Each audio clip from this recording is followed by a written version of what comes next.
pria akhiri hidup dengan gantung diri diduga karena persoalan ekonomi. BNN dan Bea Cukai ungkap jaringan narkotika.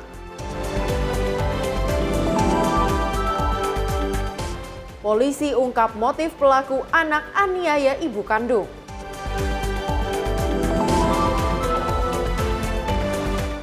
Wisata hiking dan petik kopi di Gunung Lawu.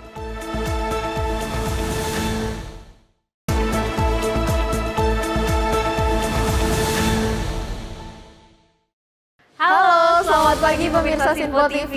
Selamat pagi Luis. Selamat pagi Cila. Selain 4 berita tadi, tentunya pada pagi hari ini kami akan menyediakan sejumlah informasi yang menarik, terutama mengenai peristiwa. Selain itu juga kami telah menyiapkan sejumlah informasi lainnya, ada juga dari Gubernur dan tentunya Presiden Prabowo Subianto bersama saya Luis Ayu. Dan saya Priska Priscilla, inilah Menyapa Indonesia Pagi Sinpo TV selengkapnya.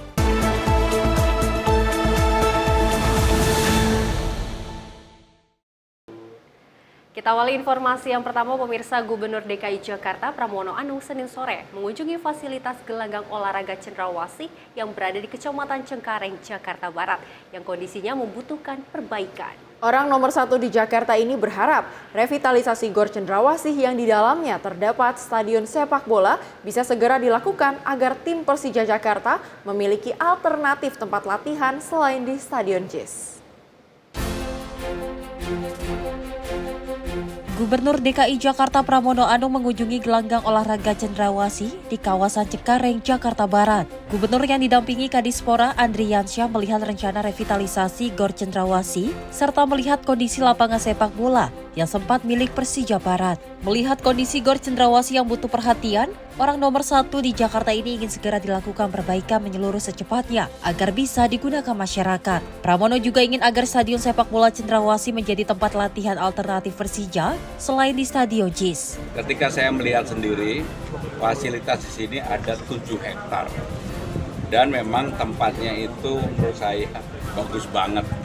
Dan untuk itu saya tadi udah diskusi dengan Pak Kepala Dinas Olahraga, Pak Adri, untuk segera perencanaannya diselesaikan dan mudah-mudahan tahun depan kita bisa mulai start untuk membangun, merenovasi stadion ini.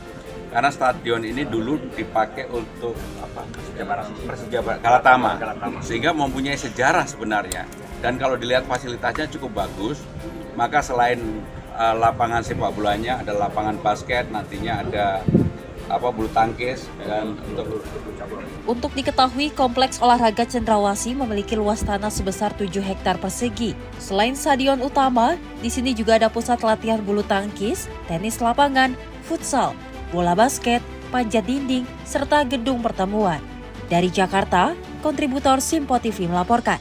Berikutnya, sebanyak 4 bangunan semi permanen di Jalan KKN, Petugangan Selatan, Pesanggerahan, Jakarta Selatan, hangus terbakar pada Senin siang. Belum diketahui penyebab pasti kebakaran tersebut, namun sempat terjadi ledakan dalam peristiwa tersebut.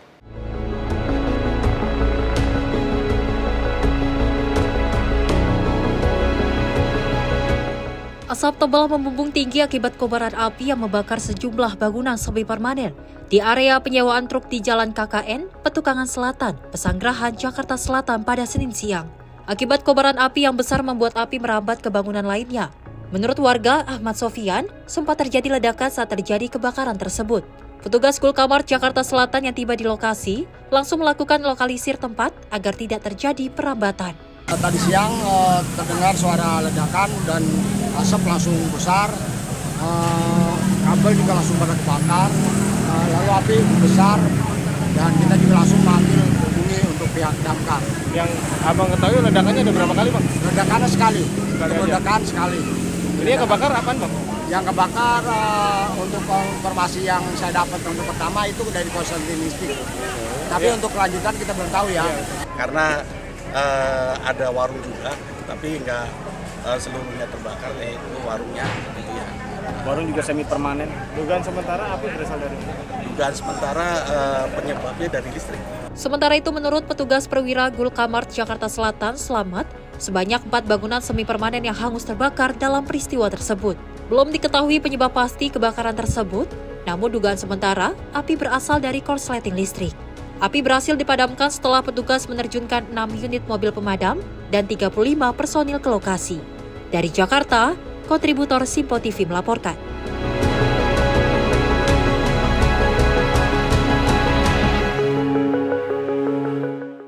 Pemirsa, salah seorang warga Kampung Dukuh, Desa Bojong, Kecamatan Bojong, Kabupaten Pandeglang, Banten ditemukan tewas gantung diri di rumahnya sendiri. Korban yang diketahui bernama Acip, berusia 40 tahun, diduga nekat mengakhiri hidupnya akibat masalah ekonomi.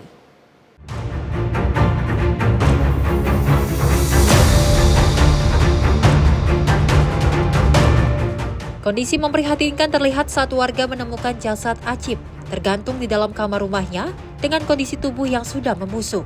Penemuan ini langsung menggegerkan warga sekitar yang lalu melaporkannya kepada aparat desa dan dilanjutkan ke pihak kepolisian. Pihak kepolisian Polsek Bojong membenarkan temuan tersebut. Dari hasil pemeriksaan sementara oleh unit Inavis dan tim medis, tidak ditemukan tanda-tanda kekerasan di tubuh korban. Selain itu, pihak kepolisian juga menyebutkan korban diduga telah meninggal dunia beberapa hari sebelumnya, mengingat kondisi jasad yang telah membusuk. Tidak ditemukan luka lebam atau luka benda tumpul. Ada dugaan pembunuhan atau faktor meninggalnya beliau itu kenapa sih, Dan? Untuk dugaan pembunuhan ataupun dugaan-dugaan lain tindak pidana sementara belum ditemukan. Dan nanti mungkin akan penyelidikan lebih lanjut. Untuk informasi dari bagian kesehatan, jadi intinya ditemukan itu lukanya itu dari badannya itu udah 3 kali 24 jam. Oh, berarti sudah 3 hari ya? 3 hari. Dugaan sementara nih, Untuk sementara dikarenakan faktor ekonomi. faktor ekonomi ya. Jadi si korban mengakhiri hidupnya seperti kayak gitu ya? Untuk keperluan penyelidikan lanjutan, jasad korban langsung dibawa ke Rumah Sakit Umum Daerah Berkah Pandeglang untuk dilakukan otopsi.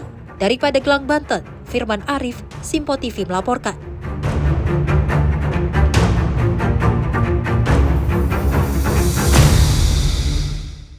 Ya, Cila dan juga pemirsa, kasus seperti ini memang amat disayangkan sekali jika ada masalah ini berakhir dengan bunuh diri seperti itu ya. Sebaiknya jika ada terjadi masalah ataupun kondisi psikologis, emosi, ini sebaiknya bercerita kepada orang-orang yang menurut kita ataupun orang terdekat kita ini bisa menjadi solusi begitu ya, Cila. Oke, ya Luis, tentu saja ini juga menjadi sebuah pertanda begitu agar menjadi peringatan kepada masyarakat khususnya agar mempersiapkan diri dari tahun ke tahunnya, melihat sebuah ataupun ekonomi ialah bukan sesuatu hal yang bisa kita hindari, itu sangat lekat dengan kehidupan kita sehari-hari. Maka penting setiap pribadi, setiap individu, setiap masyarakat di Indonesia ini untuk mempersiapkan dirinya masing-masing untuk bersiap dan juga memiliki iman dan juga tekad. Maka penting sekali juga keagamaan dalam hidup setiap pribadi manusia ini agar tetap waspada dan tetap berpegang teguh, tidak mudah menyerah dan selalu percaya. Jadi tidak mudah mendengar bisikan-bisikan seperti itu sehingga mudah sekali untuk mengakhiri hidupnya, karena kita ketahui bersama bahwa ini bukanlah kasus kali pertama. Sudah sering kali terjadi kasus serupa terjadi di seluruh Indonesia dan sangat disayangkan apalagi seorang lelaki, kebanyakan para pria yang melakukan tindakan seperti ini gitu. Mungkin adanya ataupun banyak tekanan dari pihak-pihak eksternal ataupun pihak-pihak keluarga begitu yang bisa mengakibatkan hal seperti ini terjadi. Betul sekali. Dan memang ini kondisi ekonomi itu sangat berpengaruh ya terhadap utamanya adalah dari keluarga dasarnya dulu, dari rumahnya dulu. Dan pemirsa, informasi lainnya, ada seorang warga di perumahan Banten Indah, Permai Kota Serang, Banten juga ditemukan tergeletak tak bernyawa di teras rumahnya. Sebilah pisau dan bercak darah ditemukan di sekitar tubuh korban.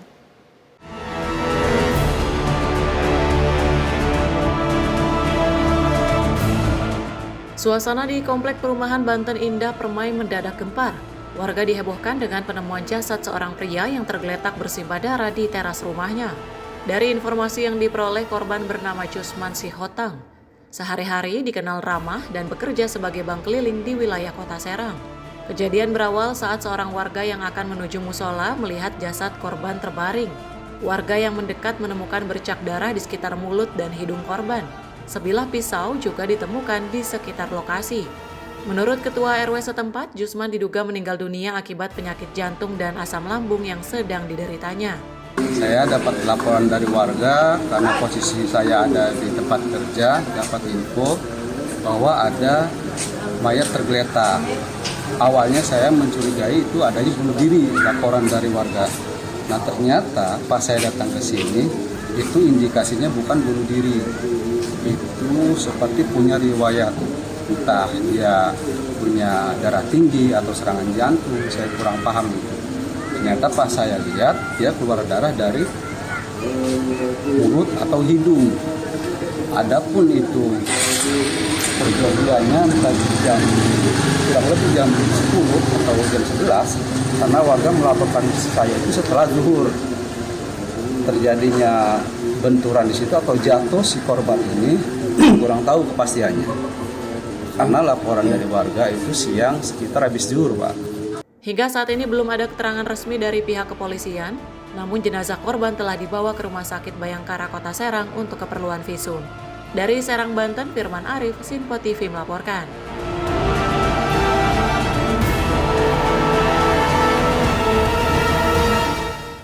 Kembali ke berita nasional, akibat menghindari pemotor, sebuah truk trailer menabrak tiang pembatas di Jalan Tubagus Angke, Grogol, Petamburan, Jakarta Barat. Dalam insiden ini, meski sang supir berhasil selamat dari maut, namun kondisi truk mengalami kerusakan yang parah.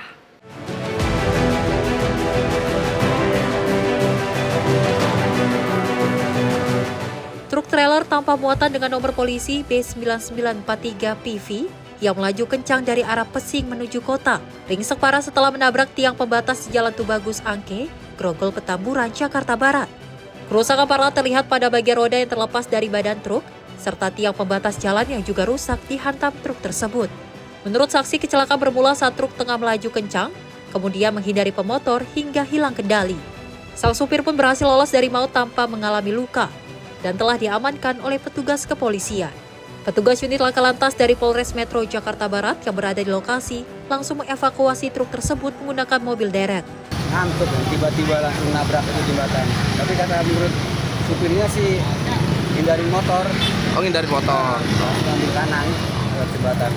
Pak, itu berapa orang Pak di dalam mobil tadi Pak? Satu orang supir doang. Sopirnya gimana Pak keadaannya Pak? Gak apa-apa sih, aman. Aman ya? Tadi sempat ngena kendaraan lain juga nggak Pak ini Pak? Enggak ada yang kena. Itu dugaannya kenapa Pak tadi Pak? Ngantuk kan, ngantuk tapi supirnya sih ngomongnya motor, hindarin motor.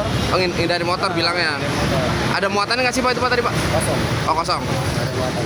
Atas insiden ini, arus lalu lintas dari arah Pesing menuju kota maupun sebaliknya mengalami kemacetan panjang. Dari Jakarta, kontributor Simpo TV melaporkan.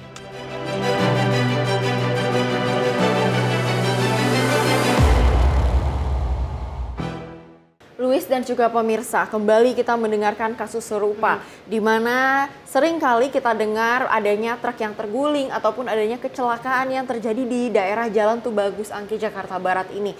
Ini bukan kali pertama ada sebuah truk yang akhirnya mengalami kecelakaan akibat ketika truk tersebut menghindar dari motor ataupun berusaha untuk mengambil di jalur yang lebih aman demi keselamatan sang motor itu sendiri.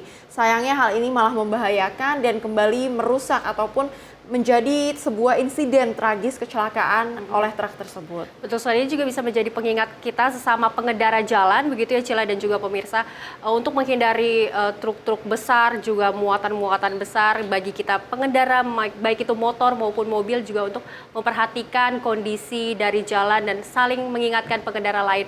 Dan juga untuk para pengemudi truk-truk besar bermuatan besar seperti itu ya Cila, juga ini perlu menjadi pengingat juga karena biasanya ini truk-truk besar ini nih pengangkutnya itu atau membawa muatan itu yang cukup besar dan cukup banyak sehingga rawan untuk terjadinya kecelakaan seperti itu.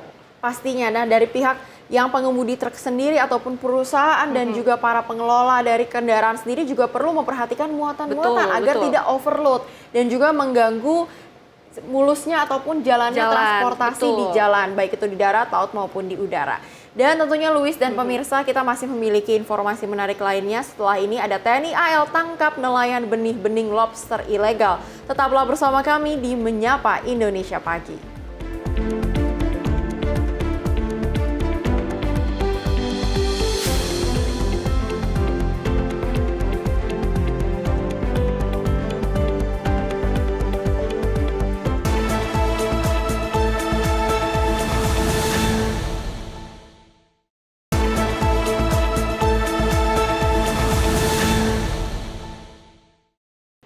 Terima kasih pemirsa, Anda masih menyaksikan Menyapa Indonesia Pagi dan informasi kami lanjutkan.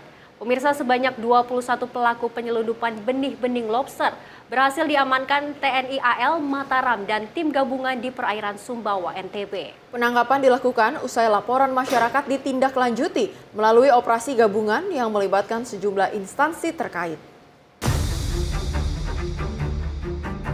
Pangkalan TNI AL Mataram bersama dengan stakeholder terkait berhasil menangkap nelayan benih-benih lobster ilegal yang berjumlah 19 orang nelayan asal Lampung dan 2 orang pengepul di wilayah perairan Liang Bagek, Desa Emang Lestari, Kecamatan Lunyuk, Kabupaten Sumbawa, Provinsi Nusa Tenggara Barat pada Sabtu 14 Juni 2025 lalu.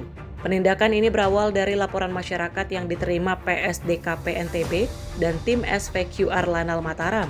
Menindaklanjuti laporan tersebut, tim gabungan melakukan briefing di Dusun Kalbir, lalu menggelar operasi pengintaian di wilayah yang dicurigai. Saat patroli, tim melihat aktivitas mencurigakan nelayan yang hendak membongkar hasil tangkapan. Setelah dipastikan itu nelayan BBL, tim langsung melakukan penyergapan.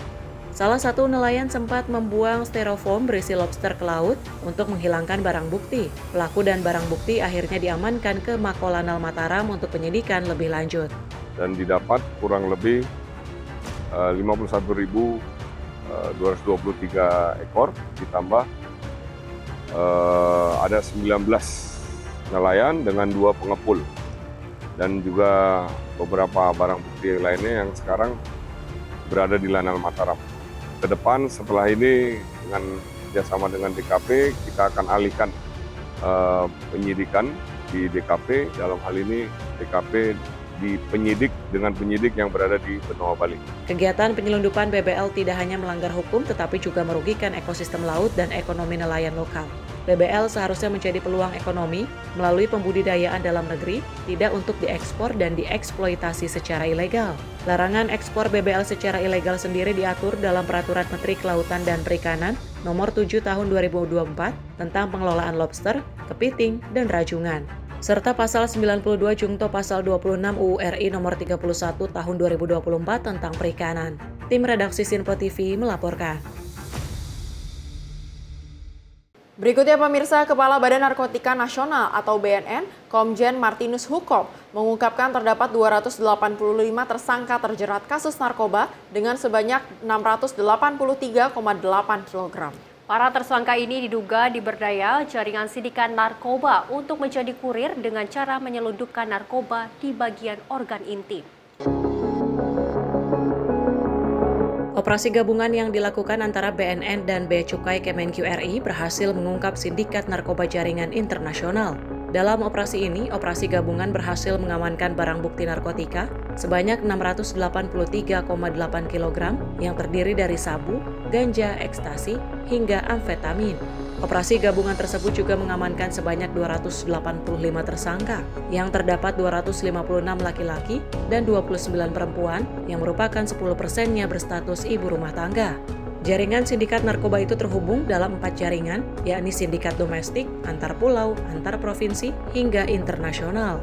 Dalam waktu 1 minggu, telah berhasil mengungkap 2 kasus penyelundupan narkoba di perairan Kepulauan Riau dengan jumlah barang bukti yang sangat besar, yakni sabu seberat kurang lebih 2,7 ton dan ketamin seberat kurang lebih 1,2 ton.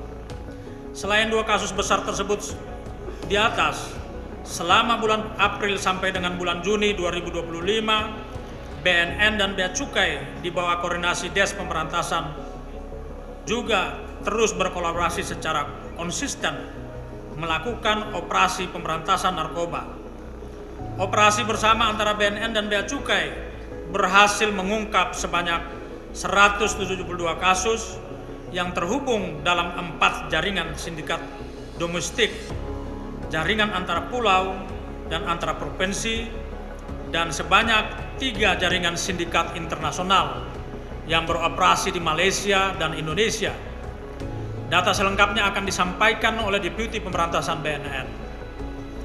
Pengungkapan jaringan sindikat narkoba terjadi di berbagai wilayah, yaitu Sumatera Utara, Sumatera Barat, Bengkulu, Kalimantan Barat, Kalimantan Timur, Jakarta, Jawa Tengah, Jawa Timur, Bali, dan Sulawesi Selatan.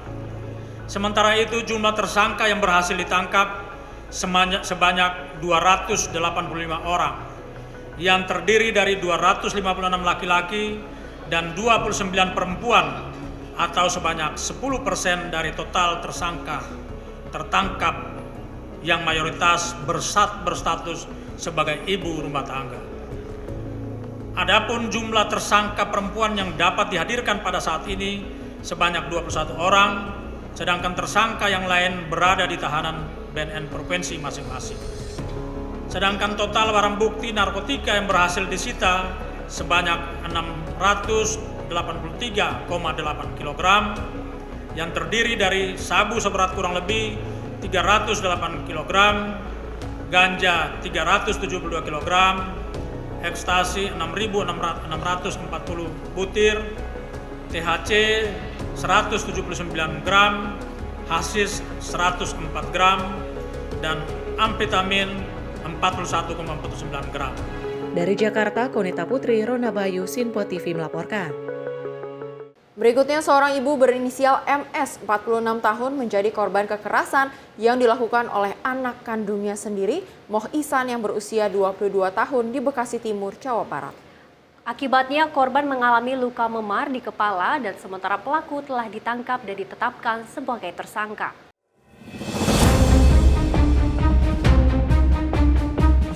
Dalam rekaman CCTV yang beredar, pelaku tampak berulang kali memukul, menendang, dan melempar sandal ke kepala korban.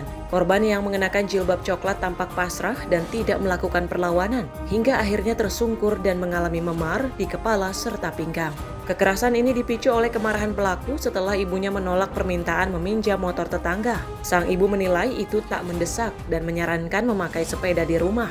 Namun hal itu justru memicu emosi pelaku hingga meluapkan kekesalannya secara brutal.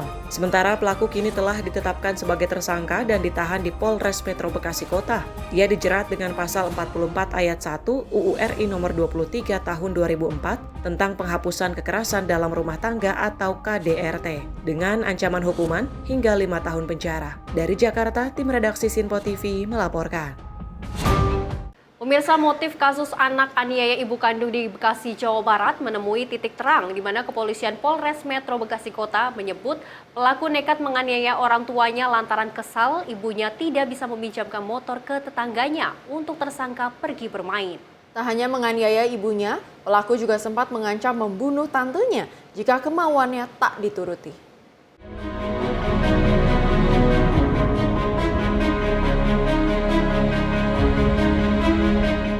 Kasus anak menganiaya ibu kandungnya sendiri di perumahan Bekasi Jaya Indah Irigasi, Kota Bekasi, Jawa Barat, menuai kecaman dari berbagai pihak.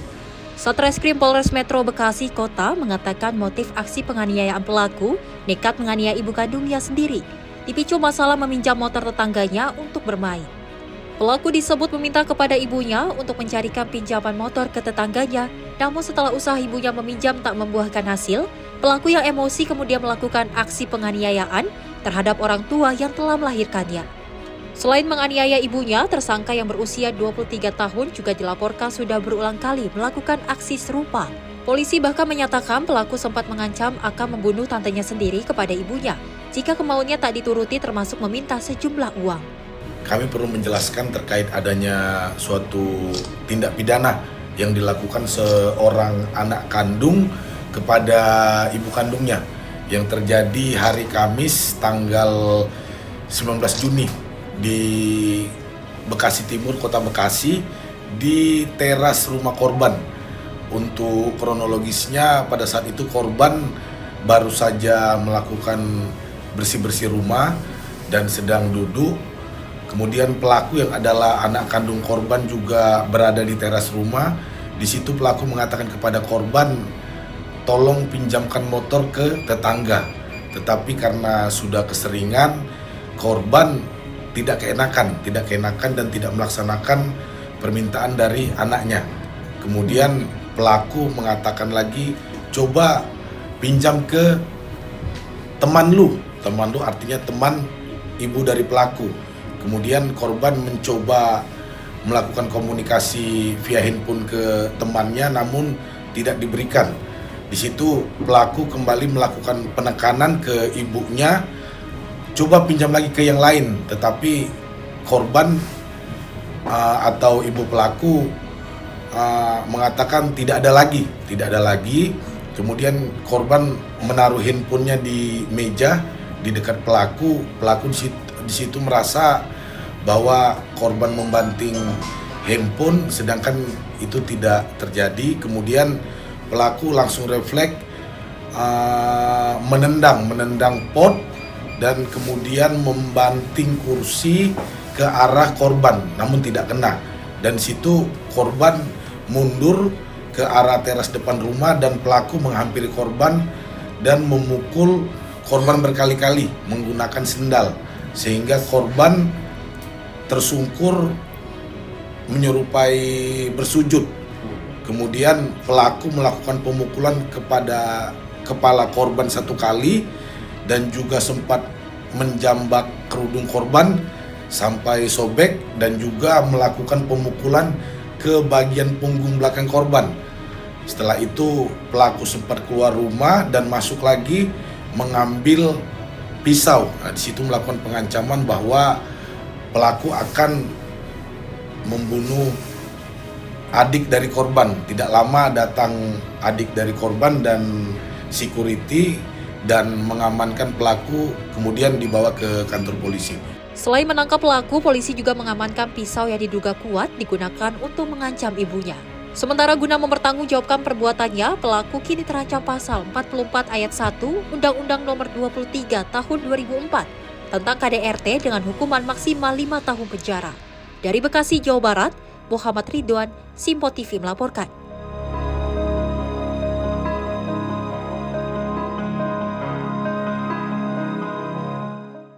Luis dan juga pemirsa, kita ketahui bersama bahwa berdasarkan data dari Kementerian Pemberdayaan dan Perlindungan Anak dari tahun 2021 hingga 2024 lalu, kasus setiap tahunnya terjadi kurang lebih sebanyak 7.000 kasus, Luis. Namun sayangnya ini tak hanya anak yang menjadi korban kekerasan dalam sebuah rumah tangga, namun ada belakangan ini juga viral di media sosial adanya kekerasan terhadap orang tua yang mendapatkan kekerasan ataupun dianiaya oleh anak-anaknya sendiri. Tentu ini adalah sebuah hal yang sangat ironis dan tentunya menjadi perhatian khususnya bagi kita semua agar ataupun untuk mencegah hal-hal ini kembali terjadi di masa depan. Betul sekali Cila, dan memang diketahui bahwa ini kasus yang viral di media sosial karena videonya terekam CCTV begitu ya Cila ya, sehingga viral dan akhirnya sang anak pun saat ini sudah ditangkap oleh Polres Metro Bekasi Kota. Dan Cila dan juga pemirsa ini terkait kasus ini memang diketahui penyebabnya adalah hal sepele. Nah, untuk mengetahui informasi mengenai lebih dalam lagi dari sisi kriminolog, sudah bersama kami bergabung di Menyapa Indonesia Pagi ada Mas Luki Nur Hadianto, kriminolog dari Universitas Budi Luhur. Selamat pagi Mas Luki. Pagi. Baik, Mas Luki sebagai seorang kriminolog nih, sudah pasti seringkali melihat kasus-kasus kriminal begitu. Namun hal ini sangat disayangkan karena muncul dari seorang anak muda yang tega menganiaya ibunya sendiri kandung yang usianya bahkan 2 kali lipatnya dari anaknya tersebut. Kasus ini sudah ramai di media sosial, sudah ditangkap juga anak tersebut. Nah, dari sudut pandang sebagai seorang kriminolog, bagaimana Mas Luki memandang kasus ini? Mengapa hal ini bisa terjadi? Ya, bisa kita kategorikan kasus ini sebagai salah satu bentuk domestic violence ya. Memang dalam konteks domestic violence itu seringkali didominasi oleh 2 aspek korban. Yang pertama adalah dalam hal ini adalah relasi kuasa terhadap perempuan, dalam hal ini adalah ibunya. Yang kedua adalah seringkali menyasar kepada anak. Nah, ironisnya dalam kasus ini adalah justru kedua pihak yang seharusnya menjadi pihak yang sangat rentan ini menjadi target dan kemudian menjadi pelaku dari kekerasan tersebut. Yang kedua bisa kita lihat terjadinya biasanya dalam konteks domestic violence, maka telah terjadi transisi di sana. Apakah anak atau kemudian dalam hal ini pelaku itu terpapar dari lingkungan keluarganya Atau yang kedua, dia mendapatkan insight untuk dapat melakukan kekerasan karena adanya pengaruh kelompok. Nah, yang ketiga, tentu bisa kita lihat bagaimana kemudian kohesi sosial yang terjadi di antara anggota keluarga ini seringkali terstimulus oleh hal-hal yang sering bersifat sepele seperti itu. Apakah kemudian perihal uang jajan, atau kemudian perihal kendaraan, atau seorang anak ingin mendapatkan pengakuan sosial, atau kemudian bisa mendapatkan status sosial di lingkungannya. Nah, ketiga aspek inilah yang seringkali menjadikan bagaimana kemudian agresivitas yang dilakukan oleh anak, terus kemudian didorong oleh sikap impulsif yang seringkali meledak-ledak di usia yang masih muda, itu menjadikan target sasarannya adalah orang tuanya sendiri. Seperti itu, Bang Liba. Oke, Mas Luki, terkait perilaku kekerasan yang dilakukan anak ini, mungkin bisa digambarkan secara sisi kriminolog lebih detail lagi. Perilakunya muncul secara tiba-tiba atau ada pola akumulasi dari lingkungan keluarga? Mungkin dia mencontohkan dari pihak keluarga, seperti itu. Ya, dalam konteks kriminolog tentu seorang anak itu seringkali memang yang paling utama adalah dia mendapatkan perilaku kekerasan ini dari perasaan traumatik. Traumatik ini bisa dia dapatkan dari perlakuan yang dia alami sendiri dari anggota keluarganya, apakah kemudian dari orang tua atau kemudian dari kerabat sekitarnya. Yang kedua, yang menjadi memperkuat bagaimana kemudian sisi agresor seorang anak adalah itu dari lingkungannya. Karena seringkali mereka akan menjadikan patron-patron pertemanan, kelompok, atau kemudian peer group sebagai sesuatu yang mereka jadikan sebagai panutan. Jadi mereka akan lebih senang bisa mendapatkan eksistensi di kelompok, mereka akan lebih senang bisa mendapatkan legitimasi bahwa dia ada orang-orang yang dianggap dalam tanda kutip gitu ya. Mereka kuat, mereka jagoan, mereka cenderung senang melakukan kekerasan, atau kemudian sisi-sisi maskulinitas yang seringkali menjadi label dari anggota kelompok tersebut.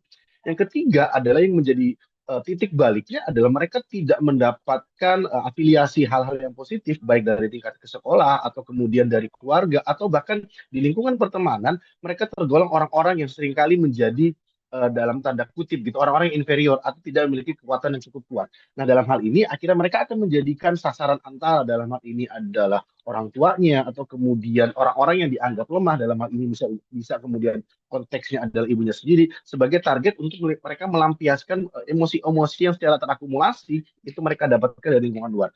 Tadi benar juga disampaikan oleh Mbak Sila ya bahwa saat kemudian itu jadi akumulasi maka pemantiknya itu cukup hal-hal yang memang terkategorikan hal-hal yang cenderung remeh atau kemudian sederhana. Saat mereka tidak bisa mendapatkan sesuatu atau kemudian mereka menginginkan sesuatu dan kemudian terblocking atas dasar bagaimana orang tua memberikan pembentengan atau lingkungan sekitar tidak bisa memberikan apa yang mereka inginkan, maka jalan keluar yang mereka akan lakukan adalah melakukan kekerasan. Nah, yang keempat tentu dalam konteks ini bisa kita lihat terjadinya sisi deadlock bagaimana kemudian mereka bisa memenuhi kebutuhannya. Mereka akan mendapatkan informasi-informasi kekerasan ini yang kemudian menjadikan perilaku kekerasan itu sebagai atribusi perilaku dirinya dia melalui media sosial atau melalui game-game online yang seringkali terafiliasi pada kekerasan. Nah, keempat aspek ini menjadikan tidak hanya kemudian sisi traumatik atau sisi pergaulan dan legitimasi ataupun dari konteks media sosial atau game yang mereka lakukan sebagai stimulus seorang melakukan kekerasan. Nah, seringkali memang anak yang dalam hal ini masih belum memiliki kemampuan untuk menetralisir perilaku atau kemudian bisa mengolah emosi secara lebih matang, seringkali menjadi orang-orang yang terlena gitu ya dengan kekuasaan yang mereka miliki, dengan kekuatan yang mereka miliki dengan menyasar orang-orang yang mereka anggap sebagai target dari kekerasan yang akan mereka lakukan karena mereka tidak bisa mendapatkan sesuatu yang mereka inginkan. Baik, Mas Luki, melihat kasus dari sini ialah ketika seorang anak tidak mendapatkan uang kecil, menurut nominalnya juga cukup kecil, sekitar Rp30.000, dan tega menganiaya sang ibu. Melihat dari usianya juga masih cukup muda, yaitu 23 tahun, mungkin sedang memasuki masa quarter life crisis begitu, Mas Luki. Apakah kira-kira ada indikasi adanya masalah psikologi yang dialami oleh korban? Penelitian yang mendalam jika memang mengarah kepada ranah psikologis, dan ini seringkali menjadi dalih bagi para pelaku kekerasan bahwa mereka seharusnya bisa mendapatkan penanganan kesehatan mental. Tapi perlu kita pahamin bahwa dalam konteks dewasa sekarang ini jika memang dia memiliki gangguan kelainan dalam hal kesehatan mental, tentu itu terindikasi dari awal. Nah, dalam konteks kekerasan yang seringkali terjadi di Indonesia, tadi juga sudah disampaikan ada 7.000 kasus gitu ya yang berkaitan dengan domestic violence, maka seringkali mereka berada pada ranah sikap impulsivitas yang tinggi. Jadi karakternya adalah mereka memiliki daya emosional yang meledak-ledak, tidak mampu mengendalikan emosi secara lebih rasional lagi. Yang kedua adalah mereka akan terstimulus oleh aspek-aspek yang cenderung mengganggu harga diri dia, mengganggu bagaimana kemudian dia bisa bereksistensi atau kemudian mengganggu penghargaan-penghargaan yang seharusnya dia bisa dapatkan dari lingkungan sekitarnya. Yang ketiga, mereka akan cenderung egois dan menjadikan pelampiasan kekerasan itu sebagai satu hal yang ternetralitas. Jadi mereka akan menganggap wajar kekerasan yang dia lakukan, mereka akan menjadikan kekerasan itu sebagai atribusi karakter dirinya dia dan kemudian menjadikan target-target yang memang rentan dalam hal ini adalah yang menjadi ironis adalah ibunya sendiri, itu sebagai target dari kekerasannya. Yang keempat, karakter yang kemudian bisa melekat adalah mereka tidak memiliki satu patron yang bersifat produktif. Seharusnya di usia segitu mereka sudah berada pada taraf bagaimana kemudian memberikan sesuatu kepada orang tuanya. Tapi karena mereka terafiliasi kepada subkultur yang cenderung negatif atau kemudian mereka menjadikan peer group nongkrongnya mereka atau kemudian mereka tidak bisa mendapatkan uang yang harusnya mereka bisa hasilkan secara mandiri atau kendaraan bermotor yang mereka pinjam dari orang tuanya, itu menjadikan bagaimana mereka itu terstimulus untuk dapat melakukan kekerasan. Nah, seringkali kemudian justru yang menjadi karakter dari perilaku-perilaku yang dilakukan oleh remaja seperti ini karena mereka akan mendapatkan pengakuan jika memang bisa melakukan kekerasan, terutama jika bisa mendapatkan sesuatu. Dan saat kemudian mereka tidak bisa mendapatkan sesuatu, itulah budaya instan ini muncul dan menjadikan kekerasan sebagai upaya untuk melegitimasi perbuatannya dan bisa mendapatkan apa yang mereka inginkan dalam konteks pengakuan di kehidupan sosialnya. Oke, Mas Luki, mungkin kemudian dari kasus ini mungkin bisa dikaitkan juga terkait dengan minimnya deteksi dini terhadap gangguan mental, Mas Luki, terkait juga atau psikososial yang bisa berkembang menjadi tindakan agresif. Lalu mungkin bisa dikaitkan juga terkait dengan lingkungan sosialnya itu seperti apa? Ya, memang ini menjadi dua yang sangat dominan ya saat kemudian kita bicara mengenai psikososial dan kemudian bagaimana lingkungan peer group itu mempengaruhi kejahatan. Namun dalam perkembangannya aspek kedua ini sangat-sangat dominan seperti itu. Dalam konteks psikososial maka indikasinya menjadi jelas karena dia cenderung sudah mulai terdeteksi dari awal, terus kemudian mereka berada pada lingkungan yang berbeda atau bahkan saat mereka melakukan kekerasan itu tidak dilakukan sekali atau dua kali dan mereka cenderung untuk menutup diri langsung dari lingkungan. Biasanya seperti itu. Nah, yang kedua adalah yang menjadi sangat ironis dan menjadi mayoritas kekerasan dilakukan oleh remaja dan terafiliasi pada domestic violence adalah mereka seringkali menjadikan budaya kelompok yang mereka anut atau kemudian kultur peer group yang mereka lakukan itu sebagai identitas dirinya dia. Jadi kekerasan itu sudah terafiliasi dan kemudian dianggap sesuatu yang netral dan layak untuk mereka lakukan kepada orang-orang yang mereka anggap sebagai ancaman. Itu yang pertama. Yang kedua adalah semakin mereka bisa mendapatkan apa yang mereka inginkan secara instan, dalam hal ini adalah materi atau kemudian pengakuan dan status, maka mereka akan menjadikan itu sebagai sarana agar mereka dapat diakui oleh kelompok. Yang ketiga, eksistensi saat mereka tidak bisa mendapatkan pengakuan dari kelompok, maka mereka akan menjadikan pelampiasan secara emosional kepada orang-orang yang berada di lingkungan rumahnya. Karena mereka tidak lagi menjadikan lingkungan rumah itu sebagai sesuatu yang nyaman atau kemudian sebagai sesuatu yang bisa mereka dapatkan penghargaan seperti itu, tapi mereka akan menjadikan pengakuan pada taraf pengakuan kelompok itu sebagai sesuatu hal yang harus mereka bisa mendapatkan dan mereka diakui di sana. Jadi status sosial itu menjadi penting dan kemudian mereka terpengaruh bahwa saat mereka tidak bisa mendapatkan apa yang mereka inginkan, maka mereka akan menjadikan kekerasan itu sebagai senjata utama agar bisa memberikan sikap dalam tanda kutip intimidasi kepada orang-orang bahkan kepada orang tuanya sendiri jika memang itu dianggap menghalangi hal-hal yang mereka ingin dapatkan. Baik Mas Luki, dari tadi kita sudah berbicara mengenai latar belakang kasus dan juga mengapa dengan kondisi psikologis dari anak tersebut. Namun jika kita tarik kembali agar kasus serupa tidak terjadi lagi Mas Luki, langkah-langkah preventif apa yang bisa diambil baik oleh pihak pemerintah, keluarga dan juga pihak sekolah khususnya agar tindakan seperti ini tidak lagi terulang? Ya, kita bisa atas dasar 4 aspek. Yang pertama dalam konteks keluarga, tentu deteksi ini harusnya bisa menjadi early warning bersama saat seorang anak itu di usia tertentu, terutama ada di usia dia pubertas atau kemudian di usia menuju ke remaja, mereka cenderung meledak-ledak, emosional, atau bahkan cenderung terafiliasi kepada sesuatu yang tidak bersifat produktif dan cenderung bahkan bersifat negatif. Ya, hal seperti ini seharusnya bisa mereka deteksi secara dini dan kemudian diarahkan bahwa anak tersebut seharusnya bisa di usia tersebut seperti ini dalam kasus ini 23 tahun bisa mendapatkan pekerjaan yang layak, bisa kemudian memberikan apa dalam tanda kutip hal-hal yang memang dibutuhkan oleh orang tua atau bahkan minimal dirinya dia sendiri. Yang kedua dalam konteks masyarakat dalam hal ini adalah bagaimana kemudian tokoh-tokoh RT, tokoh-tokoh masyarakat atau bahkan RW bisa memberikan sarana atau kemudian hal-hal yang bersifat produktif sementara saat mereka memang terafiliasi nongkrong-nongkrong atau kemudian mereka menjadikan atribusi kelompok itu sebagai sesuatu yang melekat atau kemudian mereka mengarah kepada kekerasan sehingga pembentengan terhadap masyarakat itu bisa dilakukan di awal setelah setelah mereka bisa mendapatkan pengakuan dari keluarga. Yang ketiga, ke sekolah atau dalam hal ini ada institusi perguruan tinggi atau bahkan SMA seharusnya bisa memberikan deteksi dini dan bisa menjadikan lingkungan pendidikan itu sebagai sesuatu hal yang bersifat produktif.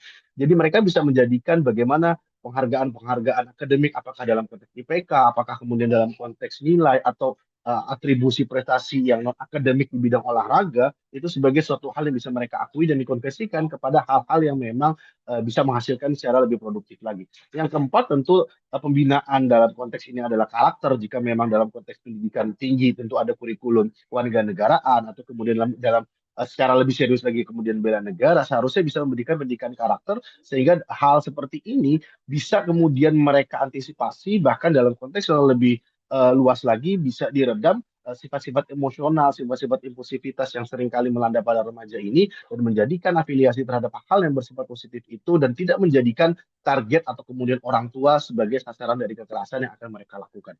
Nah, keempat aspek ini bisa kemudian dielaborasi secara lebih mendalam dan tentu bagaimana kemudian pengawasan yang bisa kita lakukan baik oleh media atau kemudian oleh masyarakat atau kemudian forum-forum akademik sehingga menjadikan tumbuh kembang anak dalam hal ini adalah remaja atau kemudian secara lebih luas lagi terafiliasi kepada sesuatu hal yang memang bisa teredukasi secara lebih baik dan menjadikan diri mereka patron-patron yang lebih bersifat positif dan menjadikan aspek-aspek prestasi akademik itu sebagai target agar mereka bisa bermanfaat tidak hanya kemudian oleh keluarga tapi kemudian oleh masyarakat sekitar. Baik, Mas Luki, ini menarik sekali perhatian kita semua, khususnya banyak sekali kasus kekerasan ini juga kerap terjadi namun tidak terekspos media. Kebetulan saja di kasus yang di Bekasi ini terekam CCTV dan langsung viral begitu. Bagaimana sikap masyarakat jika menganggap bahwa kasus seperti ini itu merupakan aib keluarga begitu, sehingga masyarakat maupun tetangga itu sedikit kayak tertutup kayak ya udahlah gitu. Bagaimana atau apa dampaknya jika kekerasan seperti ini nih yang kerap kali terjadi ini tidak dilaporkan secara hukum?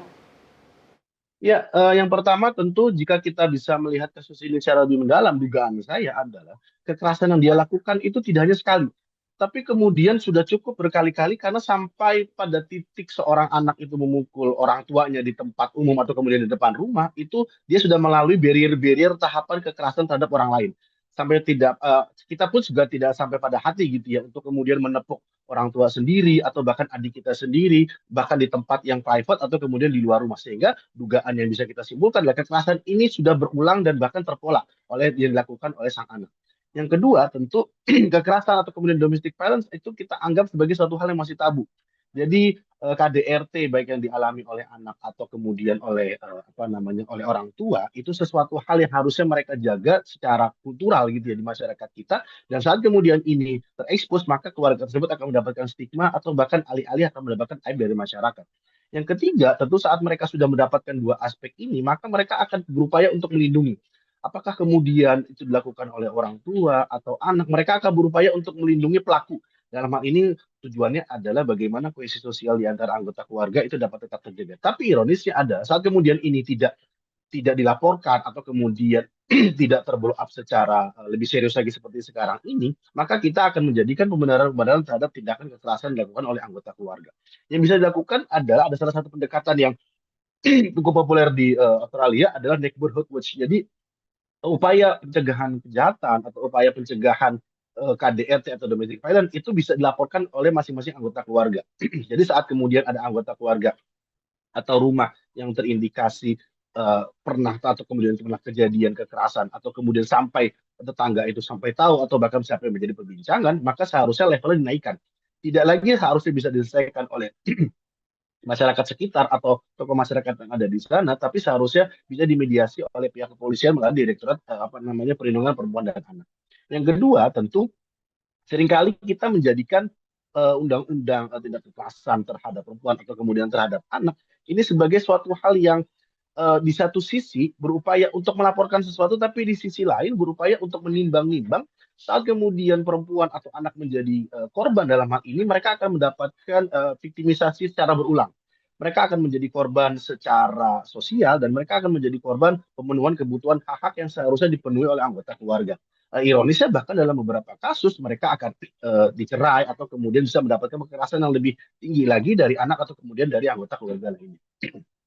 Yang ketiga, tentu upaya-upaya yang memang bersifat rekonstruktif, bagaimana kemudian upaya pemulihan nama baik atau kemudian anggota keluarga diamankan di rumah detensi korban, seharusnya bisa menjadikan perlindungan utama sehingga mereka tetap dapat melanjutkan kehidupan.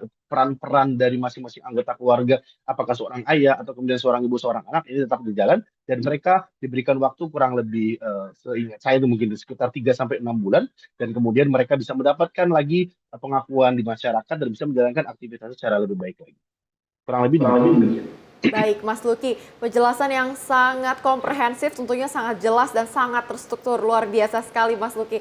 Namun tentunya satu pesan terakhir Mas Luki, tolong dihimbau begitu kepada masyarakat, kira-kira bagaimana untuk agar kasus serupa tidak terjadi lagi di kemudian hari, kira-kira apa yang harus disiapkan, baik itu dari pihak keluarga ataupun orang tua dan juga pihak pendidikan, dan di satu sisi apakah mungkin pemerintah juga menyediakan sebuah layanan berupa layanan konseling ataupun sebuah wadah untuk menjadi aspirasi bagi mereka ataupun anak-anak yang ingin meluapkan keluh kesahnya begitu daripada menganiaya orang tuanya sendiri. Silahkan Mas Luki. Ya, yang pertama tentu kita harus bisa kembalikan lagi bahwa pendidikan karakter itu menjadi penting. Poin pertama adalah penghormatan kepada orang tua itu adalah yang utama. Jadi saat kemudian adab di atas ilmu itu harus bisa dikedepankan sehingga penghargaan-penghargaan terhadap orang tua itu seharusnya bisa harga mati kepada yang bisa diberikan kepada orang tua kita atau kemudian sehingga anak-anak dalam hal ini adalah remaja-remaja bisa memahami meskipun dia Gen Z dengan segala keluhan kesehatan mental atau apapun, dan mereka harus kembalikan penghormatan terhadap orang tua itu ada yang utama. Yang kedua adalah etika dalam bersosial, tidak hanya ditempatkan pada lingkungan masyarakat, tapi kemudian mereka bisa mendapatkan bagaimana kemudian itu diinternalisasi kepada tingkatan orang tua dan menjadikan lingkungan sosial primer dalam hal ini adalah keluarga sebagai tempat pertama mereka melakukan internalisasi dan sosialisasi, dan menjadikan masyarakat itu sebagai grading kedua dan mereka akan bisa mendapatkan pengakuan di sana. Yang ketiga tentu penyediaan sarana konseling tadi juga sudah disampaikan, pojok curhat mungkin atau kemudian bimbingan-bimbingan yang bisa dimanfaatkan baik dari tingkat kepolisian atau bahkan difasilitasi di pemerintah kota atau di pemerintah daerah seharusnya bisa terintegrasi dan tidak hanya menjadi permasalahan oleh pihak aparat penegak hukum, tapi harusnya bisa menjadi perhatian serius oleh Kementerian Perlindungan, misalnya Komisi Perlindungan Anak atau kemudian dalam hal ini juga Kementerian Sosial, agar mereka bisa bersama-sama menjadikan ini sebagai permasalahan serius dan tidak menunggu lagi kasus ini terulang atau kemudian bahkan tidak lagi menunggu bahwa ada orang melaporkan atau kemudian ada orang ketakutan untuk melaporkan hal-hal yang mereka alami dalam konteks domestic violence. Nah, ketiga aspek ini seharusnya bisa menjadi sarana penguat atau ketahanan sosial yang lebih kuat lagi agar kita bisa menciptakan masyarakat, dalam hal ini adalah masyarakat Indonesia yang mandani, dan menjadikan remaja-remaja ini sebagai calon generasi emas di tahun 2040. Baik. Terima kasih banyak Mas Luki atas waktunya sudah bergabung bersama kami dan penjelasannya cukup sangat amat bisa menjadi gambaran ataupun juga pengingat bagi kita semua bahwa kekerasan bisa terjadi di mana saja, korbannya pun bisa dari keluarga sendiri. Terima kasih banyak atas waktunya, selamat bertugas kembali, selamat pagi. Dan pemirsa jangan kemana-mana karena usai jeda kami akan kembali dengan tentunya sejumlah informasi yang menarik lainnya yang telah kami siapkan, tetap di Menyapa Pagi, Menyapa Indonesia Pagi.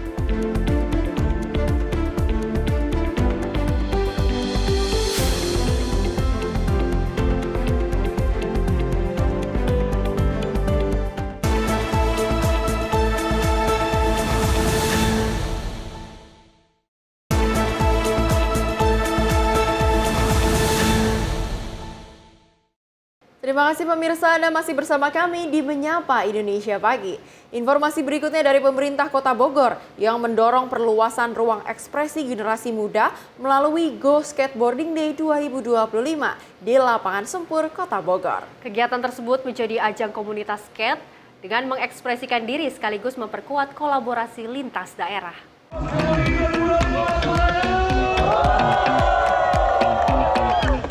Melalui peringatan Hari Skateboard Sedunia, pemerintah Kota Bogor mendukung penguatan ruang ekspresi kreatif bagi generasi muda. Kegiatan yang digelar di Lapangan Sempur, Kecamatan Bogor Tengah, Kota Bogor, Jawa Barat, menjadi ajang komunitas skateboarding. Kegiatan ini diikuti lebih dari 200 skateboarder dari Jabodetabek. Mereka berkumpul untuk merayakan budaya skateboard, sekaligus menunjukkan eksistensi komunitas urban yang tumbuh di tengah kota. Wakil Wali Kota Bogor, Jenal Mutakin, yang hadir dalam acara tersebut menyampaikan dukungan penuh Pemkot Bogor terhadap aktivitas komunitas anak muda, khususnya yang berdampak positif seperti skateboarding. Jenal juga menyampaikan bahwa Pemkot Bogor membuka peluang untuk menambah atau memperluas fasilitas skatepark di Kota Bogor, mengingat tingginya antusiasme dan kebutuhan komunitas terhadap sarana berstandar nasional. Ini positif ya, dibanding mereka selalu menggunakan gadget atau ngumpul nggak jelas, tawuran, bahkan ada kegiatan-kegiatan yang merugikan. Saya rasa ajang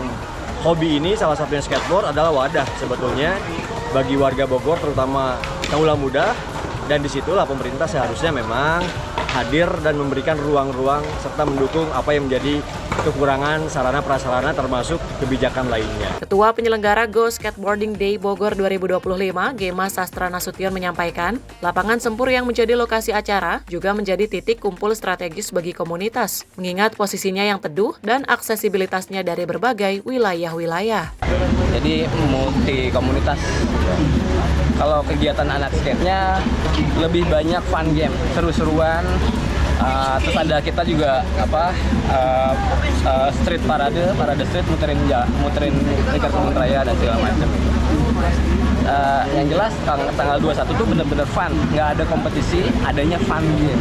Diketahui Go Skateboarding Day sendiri merupakan agenda tahunan yang dirayakan serentak oleh komunitas skateboard di seluruh dunia setiap 21 Juni. Tidak seperti kompetisi, acara ini lebih mengedepankan kebersamaan, parade jalanan, permainan seru, serta edukasi tentang budaya skate. Dari Bogor, kontributor Sinpo TV melaporkan. Kita beralih ke informasi lainnya, pemirsa. Pulau Dewata Bali tidak henti-hentinya menawarkan objek maupun aktivitas wisata baru. Ikonik pariwisata Bali, Pantai Kuta, pun menawarkan aktivitas baru yang bisa dinikmati para pelancong.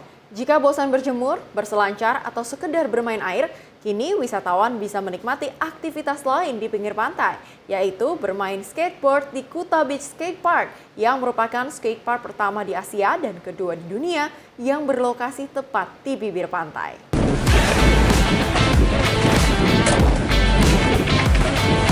Meski banyak muncul destinasi wisata baru di Bali, Pantai Kuta nyatanya tetap jadi pribanoda bagi para pelancong. Sambil menikmati deburan ombak dan menunggu matahari tenggelam, kini wisatawan dapat bermain skateboard di Kuta Beach Skate Park.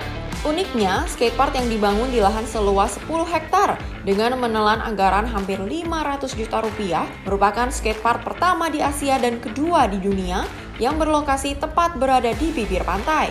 Pembangunan fasilitas skatepark ini juga sejalan dengan penataan sepanjang kawasan Pantai Seminyak, Legian, dan Kuta yang dirancang menjadi destinasi wisata bertaraf internasional.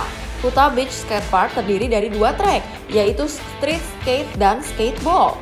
Selain jadi skatepark terunik di Asia, Kuta Beach Skate Park juga disebut-sebut sebagai skatepark paling menantang di Indonesia. Berbagai rintangan atau obstacle yang memacu adrenalin jadi tantangan yang harus ditaklukkan para skaters.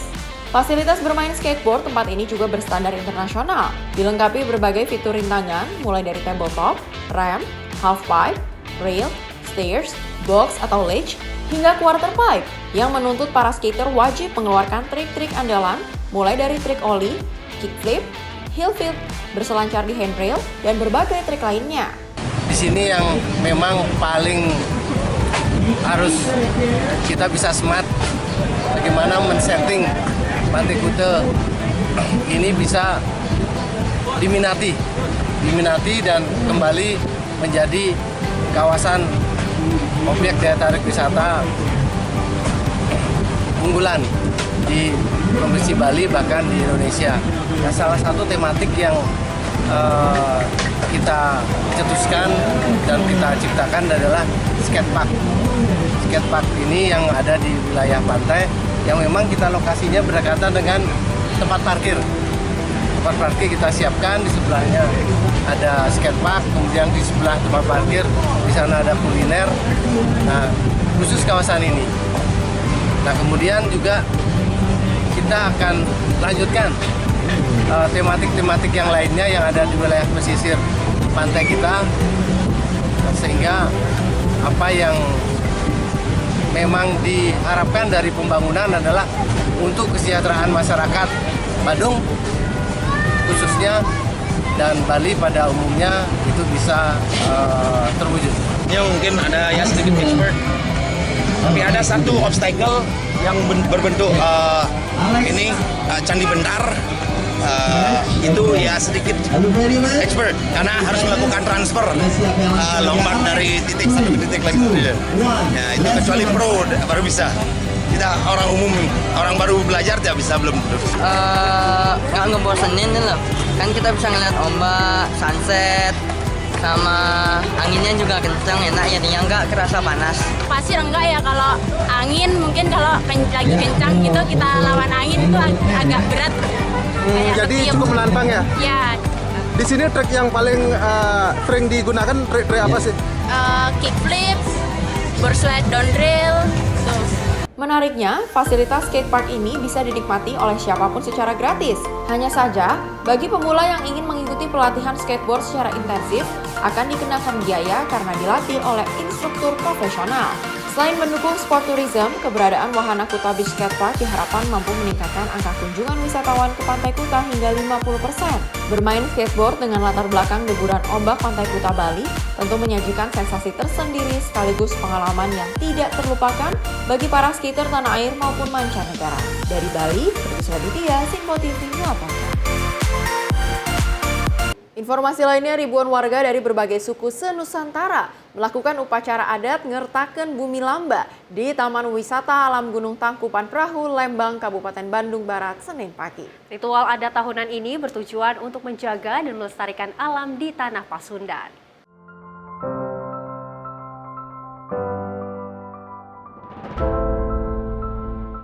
Ribuan warga tumpah ruah di Taman Wisata Alam Gunung Tangkuban Perahu, Lembang, Kabupaten Bandung Barat, Senin pagi. Tak hanya suku Sunda, upacara adat ngertakeun bumi lamba ini juga dihadiri oleh sejumlah suku, mulai dari suku Bali, Dayak, Baduy, hingga Panglima Jila. Upacara adat tahunan ini bertujuan untuk terlibat aktif dalam menjaga dan melestarikan alam, khususnya alam Tanah Pasundan, yang sudah mulai rusak oleh pembangunan wisata maupun perumahan.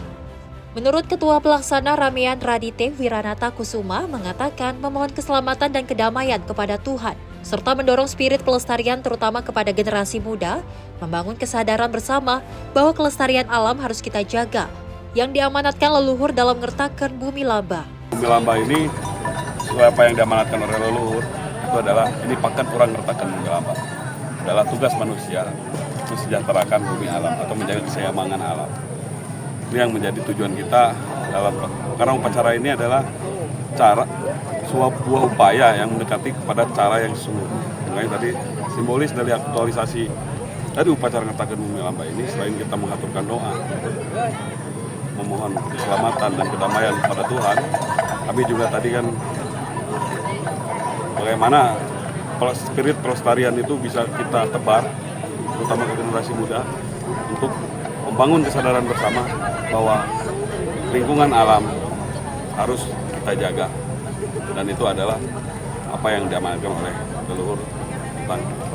Sementara itu, tokoh suku Dayak mengatakan upacara adat ngertakeun bumi lamba menjadi wahana untuk menyatukan budaya yang ada di Nusantara. Adalah suatu wadah adat yang menyatukan budaya-budaya Nusantara yang digabungkan di ngertakeun bumi lamba, supaya negara ini tetap damai, tentram, dan sejahtera tentunya. Pesan-pesan adalah jaga alam itu sendiri. Alam tidak butuh manusia, manusia butuh alam. Diharapkan dengan upacara adat ini, generasi muda memiliki andil untuk menekankan kerusakan alam yang terlihat semakin masif, serta terus berupaya untuk menjaga dan melestarikan alam Tanah Pasundan. Dari Kabupaten Bandung Barat, kontributor Simpo TV melaporkan.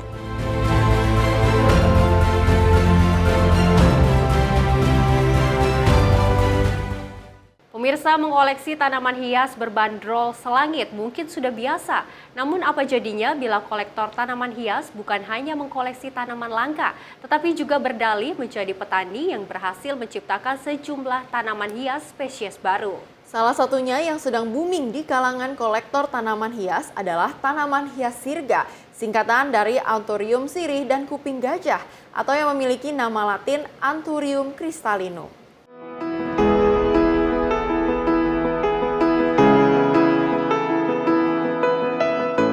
Mengoleksi dan merawat tanaman hias merupakan hobi yang telah ditekuni Immanuel Franz Supriyanto sejak puluhan tahun lalu. Immanuel Franz awalnya mengoleksi tanaman hias agar sirkulasi udara di rumahnya lebih sehat. Tidak tanggung-tanggung, harga tanaman hias yang dikoleksinya mulai dari jutaan hingga puluhan juta rupiah di pasaran. Namun sejak 2 tahun terakhir, pria parubaya ini bukan saja mengoleksi puluhan tanaman hias dengan bentuk unik dan langka, tapi juga beralih profesi menjadi petani dengan bereksperimen membudidayakan tanaman hias jenis baru melalui persilangan sejumlah jenis tanaman di greenhouse miliknya di kawasan Dalung, Kuta Utara, Badung, Bali. Proses persilangan yang dipelajari secara otodidak dilakukan dengan menyatukan serbuk sari dan lendir tanaman.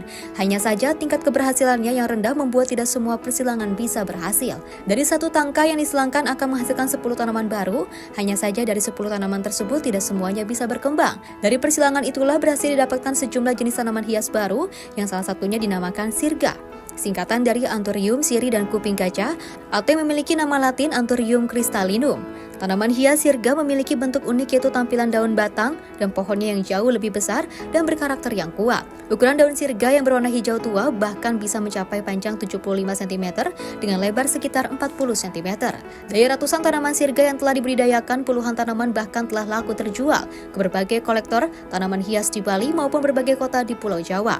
Untuk satu tanaman sirga berukuran mini dijual dari kisaran harga Rp500.000 hingga Rp1.000.000. Sementara yang berukuran sedang hingga dewasa dibanderol dengan harga kisaran 5 juta hingga puluhan juta rupiah. Jenisnya ya, untuk jenisnya kira-kira ada 10-an lah, 10 jenis. Apa aja itu diantaranya?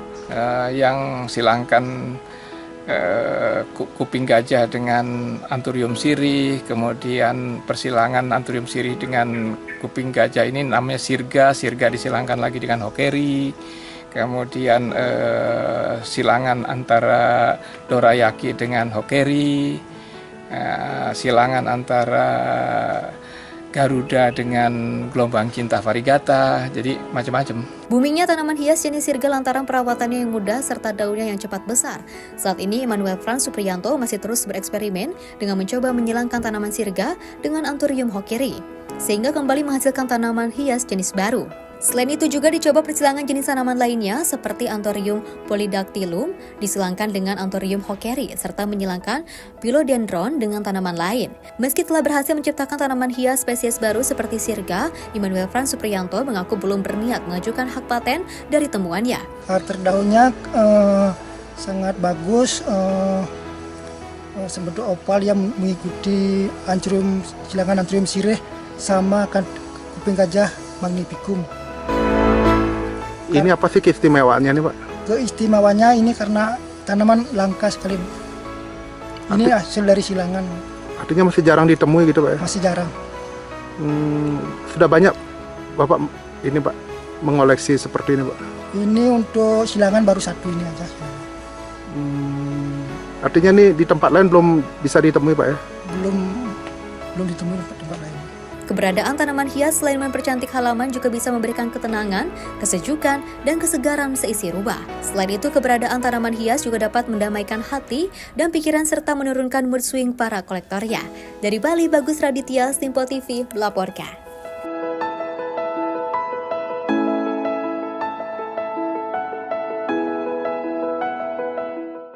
Berikutnya ada salah satu kedai kopi di Karanganyar, Jawa Tengah yang memberikan pengalaman unik bagi para pengunjungnya. Ya, mereka mengajak pengunjung untuk hiking sampai ke kebun kopi. Dan penasaran bagaimana keseruannya? Mari kita simak liputannya. Bertempat di kaki Gunung Lawu, tempat ngopi ini tentu memiliki pemandangan yang aduhai. Tempatnya di Desa Wonorejo, Kecamatan Jatiyoso, Karanganyar. Tempat ini mulai hits menjadi jujukan para penikmat kopi. Selain menyajikan kopi, pemilik Lawu Coffee juga mengajak para pengunjungnya untuk memiliki pengalaman memetik kopi yang ditanam di ladang setempat. Dari lokasi Lawu Coffee, mereka hiking sekitar 1 jam hingga tiba di kebun kopi. Selain wisata, mereka juga mendapat edukasi soal tanam kopi dari petani sekitar. Biji kopi di Coffee Lawu memang sebagian besar merupakan pasok dari para petani tersebut. Usai memanen bersama, para pengunjung pun menyeduh kopi dan merasakan kenikmatannya sembari memandangi indahnya pemandangan kaki Gunung Lawu. Alhamdulillah udah sampai di kebun kopi setelah perjalanan 2 jam trekking sama anak-anak ya. Excited banget mereka. Ini ya, mulai metik pertama kali kopi, biar mereka tahu dari nanemnya, dari metiknya sampai nanti di roasting, dibikin kopi. Pemilik tempat Lawu Coffee sengaja memberikan wisata edukasi tentang kopi khas Lawu kepada 50 orang peserta ini. Harapannya, kopi lokal tersebut tidak kalah tenar dengan kopi-kopi yang sudah beredar. Jadi harapan saya itu teman-teman desa kita nggak perlu lagi jauh-jauh merantau, nggak perlu lagi mobat-mabit ke sana kemari. Jadi cukup di rumah, banyak pekerjaan yang harus banyak opsi di rumah untuk melanjutkan cita-cita mereka seputar kopi. Jadi ada yang jadi prosesor, ada yang jadi kopi, ada yang mungkin cuma jualan kopinya dan lain sebagainya ke depannya itu. Di Jatiyoso, mayoritas petani menanam kopi jenis Arabica di ketinggian lebih dari 1.200 meter di atas permukaan laut. Untuk mendapatkan pengalaman ini, peserta hanya dikenai biaya Rp50.000 saja. Dengan banyaknya value yang didapat, tentu harga tersebut melampaui murahnya terutama bagi para penggemar kopi. Dari Karanganyar, Jawa Tengah, Raditya Hermansyah, Sinpo TV melaporkan. Wah, menarik sekali ya Luis. Cukup affordable, hanya dengan Rp50.000 saja. Pengunjung sudah bisa dimanjakan dengan memetik biji kopi asli langsung dari kebunnya. Betul sekali, dari kebunnya. Kemudian juga bisa melihat proses pengolahannya hingga menikmati biji-biji kopi yang tersedia. Terutama varian Arabica ini yang cukup banyak dinikmati ataupun cukup banyak penggemarnya kalau di Indonesia. Nah, betul sekali, ini juga bisa menjadi wisata edukasi nih jika berkunjung ke sana, mengajak keluarga, anak ya kan, sekaligus ngopi-ngopi cantik, ngopi-ngopi santai bersama keluarga. Juga ada trekkingnya juga sebelum ke kebun kopi, ternyata ada wisata trekking atau hiking. Nah, ini menariknya biasanya kalau hiking ini view-nya hanya gunung-gunung aja gitu ya, bukit perbukitan. Nah, ini langsung menuju tujuannya adalah kebun kopi. Tentunya semoga semakin banyak lagi ya tempat-tempat wisata di Indonesia yang bisa menyediakan tempat wisata yang edukatif. Betul. Jadi tak hanya menarik namun juga mendidik dan juga bisa menjadi pilihan rekreasi para keluarga dan juga teman-teman serta pasangan. Betul sekali. Dan tentunya Luis dan pemirsa menyambut Hari Bayangkara ke-79 tahun, Kapolri Jenderal Polisi Listio Sigit Prabowo memimpin ziarah nasional ke Taman Makam Pahlawan Kalibata, Jakarta Selatan pada Senin pagi. Ziarah ini menjadi momen refleksi dan penghormatan terhadap jasa para pahlawan sekaligus memperteguh komitmen Polri dalam melayani masyarakat.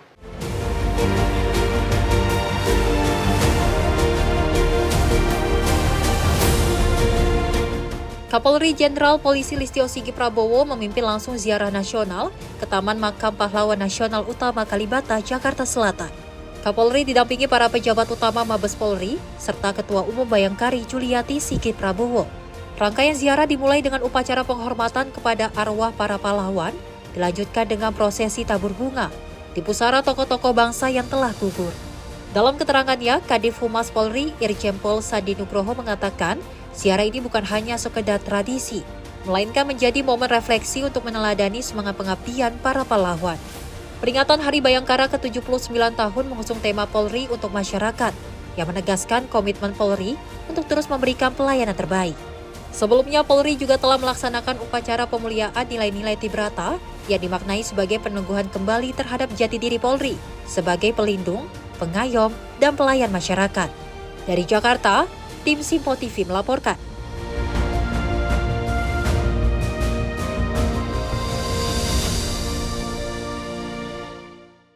Pemirsa, informasi selanjutnya dalam upaya mendukung program pemerintah terkait ketahanan pangan, tim penggerak PKK Desa Cimandala membentuk kelompok wanita tani dengan target 1 rumah 5 pohon cabai merah, sehingga bisa meningkatkan ekonomi masyarakat desa. Program ketahanan pangan dengan target itu akan terus dilaksanakan secara bertahap ke setiap kelompok wanita tani desa.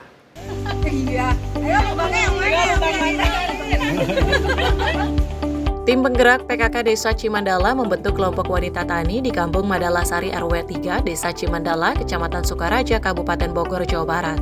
Para KWT diberi puluhan bibit cabai merah unggul siap tanam di lahan sempit warga dengan ukuran tinggi 50 cm. Ketua Tim Penggerak PKK Desa Cimandala, Dr. Kristi Imelda mengatakan, dari 10 program PKK, salah satunya adalah mendukung program pemerintah pusat terkait ketahanan pangan. Di sini ada 10 kelompok wanita tani diberi bibit cabai dan bibit kangkung, mereka kelola dan dirawat supaya ke depan bisa menghasilkan. Hari ini kita peresmian KWT atau kelompok wanita tani, kebetulan lokasinya adalah di RW 3. KWT sendiri adalah merupakan salah satu program dari 10 program PKK, yaitu Pokja 3, di mana itu merupakan program ketahanan pangan. Jadi di sini kita menanam bibit cabai dan kangkung.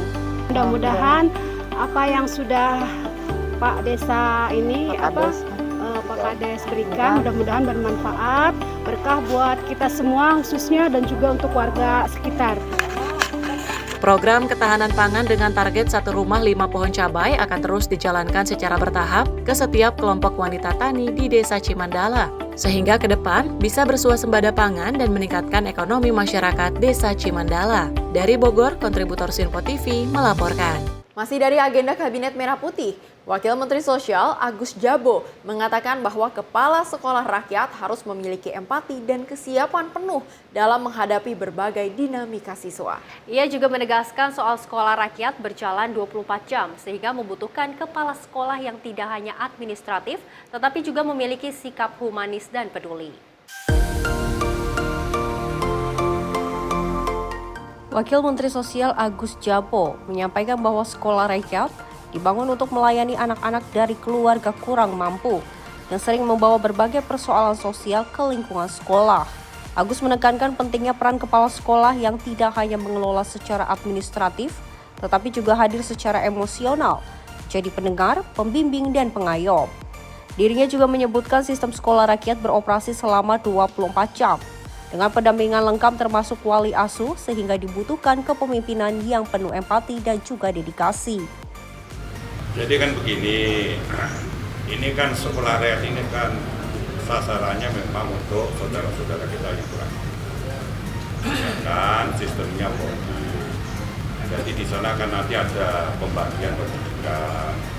Misalnya pagi sampai siang itu ya sekolah formal seperti sekolah-sekolah yang lain, nanti siang sampai sorenya ada ekstrakurikuler termasuk pendidikan karakter. Nah disitulah kemudian ya peran kepala sekolah itu penting ya untuk mendengarkan apa yang menjadi persoalan-persoalan yang mereka ada. Kenapa? Karena sekolah ini siswanya itu dari keluarga yang kurang mampu tentunya ya dengan latar belakang itu banyak masalah-masalah yang dihadapi. Jadi nanti kepala sekolah harus betul-betul memiliki empati, memiliki ya mengakomodasi setiap persoalan-persoalan yang dihadapi oleh siswa. Jadi ini 24 jam, gitu. Jadi ini 24 jam ya. Nanti ada pamongnya, ada wali asuhnya segala macam. Dari Jakarta, Jihan Nabila, Azizul Hakim, Sinpo TV melaporkan.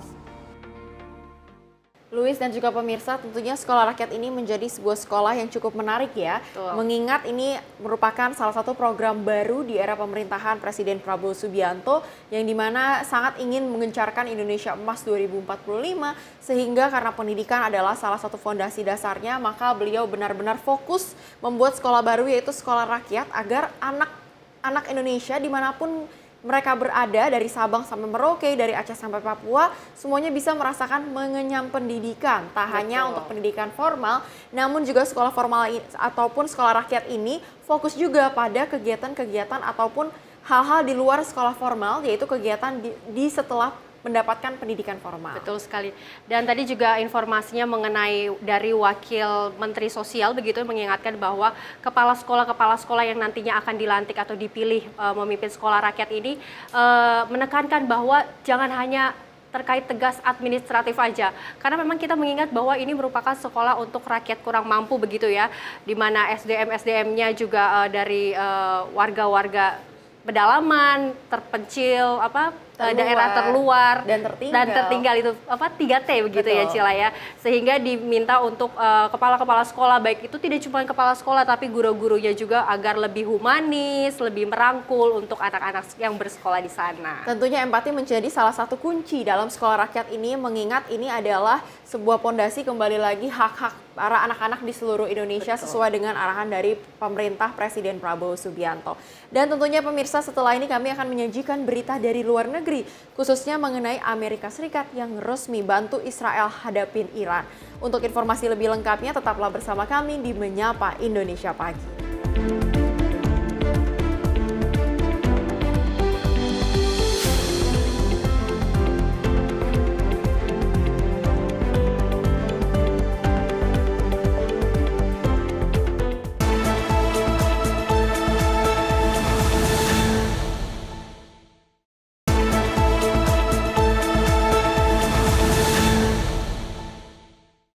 Selamat pagi pemirsa, Anda masih menyaksikan Sinpo TV bersama kami. Informasi dilanjutkan.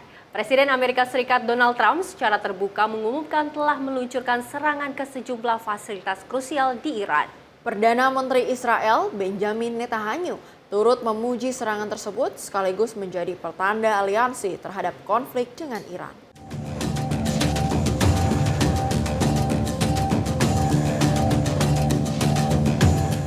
Presiden Amerika Serikat Donald Trump mengumumkan pihaknya berhasil meluncurkan serangan ke 3 wilayah penting di Iran pada Sabtu malam di tengah panasnya hubungan Israel dan Iran.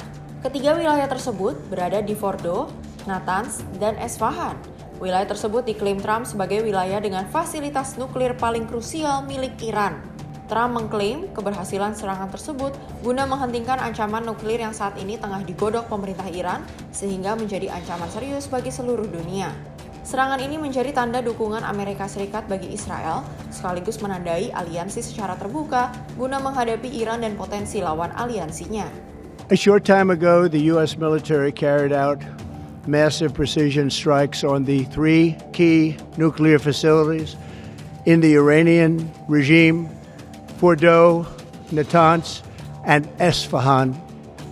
Everybody heard those names for years as they built this horribly destructive enterprise. Our objective was the destruction of Iran's nuclear enrichment capacity and a stop to the nuclear threat posed by the world's #1 state sponsor of terror. Tonight I can report to the world that the strikes were a spectacular military success. Iran's key nuclear enrichment facilities have been completely and totally obliterated.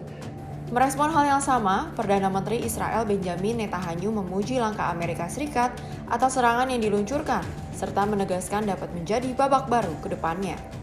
אני חושב שאנחנו צריכים להסיר את הכובע בפני ידידנו הגדול וידידי הקרוב, הנשיא טראמפ, על העבודה המצוינת שעשה הצבא האמריקני וחיל האוויר האמריקני, ואנחנו מברכים את טייסיו. הם עשו נזק גדול מאוד לפורדו, נזק גדול מאוד. אנחנו כמובן נבחן את הדברים, ואנחנו בכל מקרה, אנחנו נבטיח שלא יהיה איום ממתקני הגרעין הללו. נעשה מה שצריך לעשות כדי לעמוד במטרות שהצבנו. Meskipun demikian, pemerintah Iran menolak klaim yang dilayangkan aliansi Israel-Amerika Serikat serta akan menjadi babak baru dalam konflik ini. Dari Jakarta, tim redaksi Sinpo TV melaporkan.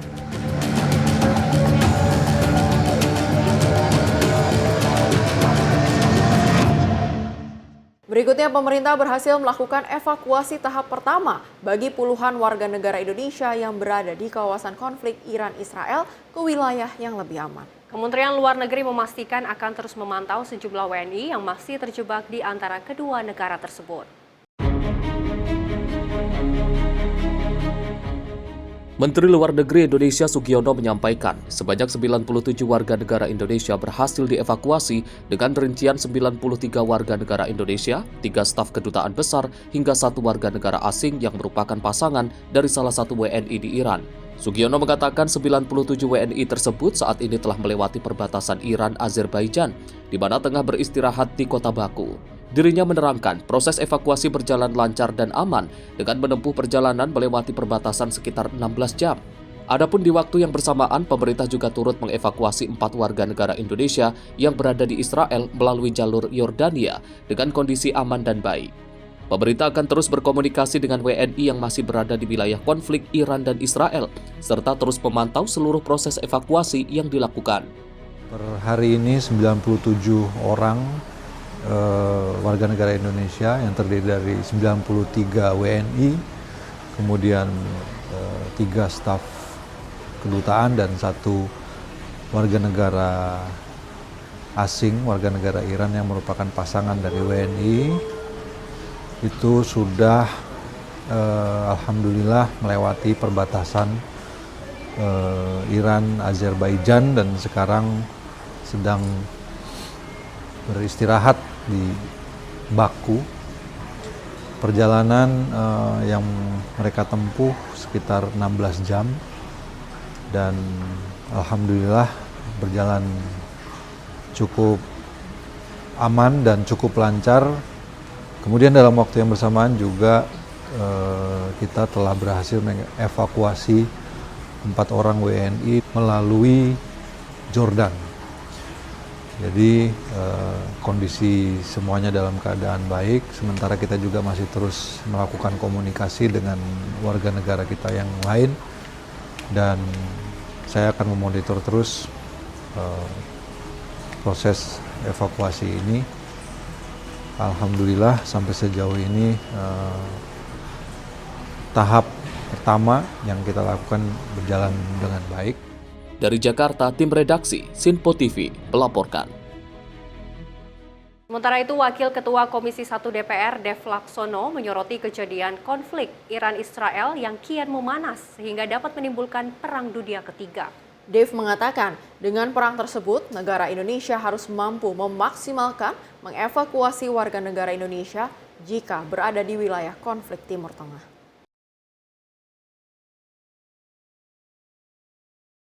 Wilayah Timur Tengah kini diguncangkan dengan aksi konflik antara kedua negara, Iran dan Israel, yang kini semakin memanas. Dalam peperangan ini, sejumlah pemimpin negara khawatir akan terjadinya yang dinilai berpotensi Perang Dunia Ketiga. Merespon hal itu, Wakil Ketua Komisi 1 DPR, Dev Laksono mengatakan, negara Indonesia akan terus menyerukan perdamaian sesuai konstitusi dan undang-undang. Menurutnya, perdamaian di dalam dunia merupakan menjadi sebuah hal kebutuhan. Kendati demikian, Dev juga menyoroti pentingnya resiko keselamatan warga negara Indonesia yang berada di wilayah konflik Timur Tengah. Ia menilai keselamatan WNI menjadi prioritas utama pemerintah untuk melakukan evakuasi. Tentunya kami sangat amat menyesali akan agresi militer yang kerap terus terjadi terhadap Iran dan berpotensi menimbulkan kekacauan lebih tinggi. Akan meningkatkan eskalasi konflik sehingga berpotensi mengarah ke hal-hal yang lebih mendekat akan perang dunia. Nah, tentu kita akan terus menyerukan perdamaian sesuai dengan konstitusi dan juga dalam undang-undang dasar kita, bahwa perdamaian di dalam dunia itu menjadi suatu kebutuhan.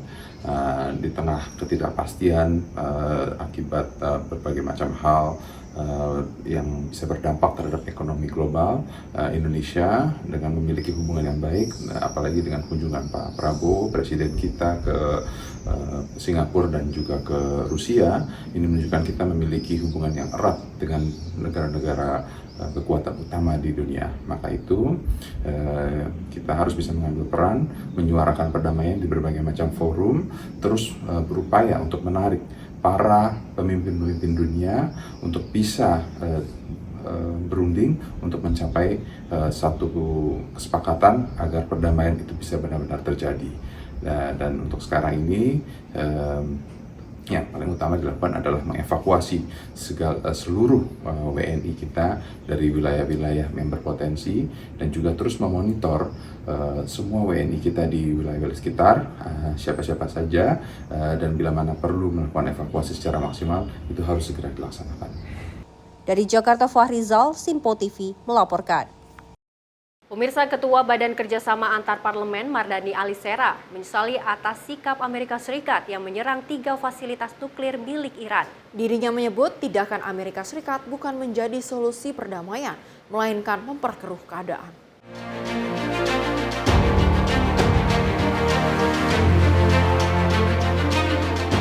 Amerika Serikat melakukan serangan ke 3 fasilitas nuklir milik Iran di tengah konflik perang Israel dan Iran.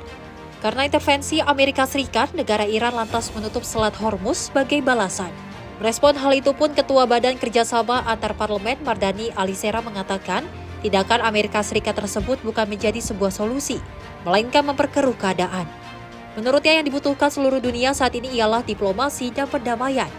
Mardani juga mengajak seluruh masyarakat Indonesia untuk menyerukan perdamaian terhadap konflik Iran-Israel. Menyesalkan sikap ceroboh Amerika Serikat, bukannya melakukan deeskalasi, justru seperti menyiramkan minyak ke dalam api. Yang diperlukan dunia sekarang adalah diplomasi dan perdamaian. Benar Sekjen PBB, kita harus sepakat multilateral, bukan unilateral. Amerika tidak bertindak bijak dan justru masuk ke dalam kubangan yang dibuat oleh Israel. Indonesia mesti bersuara, terus menghadirkan dunia yang percaya pada diplomasi dan perdamaian. Dari Jakarta, Fahrizal, Simpo TV melaporkan.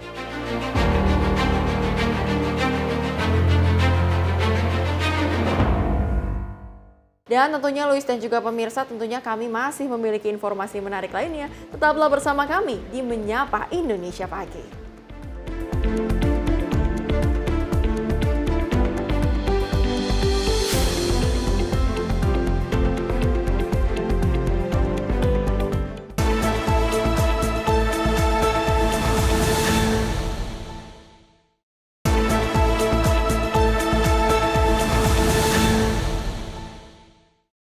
Terima kasih pemirsa, Anda masih menyaksikan Menyapa Indonesia Pagi dan informasi kami lanjutkan. Pemirsa, ribuan warga dari berbagai suku senusantara melakukan upacara adat Ngartekun Bumi Lamba di Taman Wisata Alam Gunung Tangkuban Perahu Lembang, Kabupaten Bandung Barat pada Senin pagi. Ritual adat tahunan ini bertujuan untuk menjaga dan melestarikan alam di tanah Pasundan.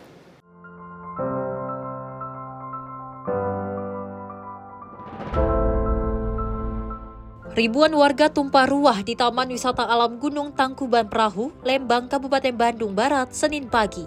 Tak hanya suku Sunda, upacara adat Ngertaken Bumi Lamba ini juga dihadiri oleh sejumlah suku, mulai dari suku Bali, Dayak, Baduy, hingga Panglima Jila. Upacara adat tahunan ini bertujuan untuk terlibat aktif dalam menjaga dan melestarikan alam, khususnya alam tanah Pasundan, yang sudah mulai rusak oleh pembangunan wisata maupun perumahan. Menurut Ketua Pelaksana Ramean Radite Wiranata Kusuma mengatakan memohon keselamatan dan kedamaian kepada Tuhan, serta mendorong spirit pelestarian terutama kepada generasi muda, membangun kesadaran bersama bahwa kelestarian alam harus kita jaga, yang diamanatkan leluhur dalam Ngertaken Bumi Lamba. Bumi Lamba ini, sesuai apa yang diamanatkan oleh leluhur, itu adalah ini pakan orang Ngertaken Bumi Lamba. Adalah tugas manusia mensejahterakan bumi alam atau menjaga keseimbangan alam. Ini yang menjadi tujuan kita karena upacara ini adalah sebuah upaya yang mendekati kepada cara yang sesungguhnya. Makanya tadi simbolis dari aktualisasi dari upacara Ngertaken Bumi Lamba ini, selain kita mengaturkan doa, memohon keselamatan dan kedamaian kepada Tuhan, kami juga tadi kan bagaimana spirit pelestarian itu bisa kita tebar, terutama ke generasi muda, untuk membangun kesadaran bersama bahwa lingkungan alam harus kita jaga, dan itu adalah apa yang diamanatkan oleh leluhur tentang. Sementara itu, tokoh suku Dayak mengatakan upacara adat Ngarteken Bumi Lamba menjadi wahana untuk menyatukan budaya yang ada di Nusantara. Adalah suatu wadah adat yang menyatukan budaya-budaya Nusantara yang digabungkan di ngertaken bumi lomba supaya negara ini tetap damai, tentram, dan sejahtera tentunya. Pesan-pesan adalah jaga alam itu sendiri. Alam tidak butuh manusia, manusia butuh alam. Diharapkan dengan upacara adat ini, generasi muda memiliki andil untuk meningkatkan kerusakan alam yang terlihat semakin masif, serta terus berupaya untuk menjaga dan melestarikan alam Tanah Pasundan. Dari Kabupaten Bandung Barat, kontributor Simpo TV melaporkan.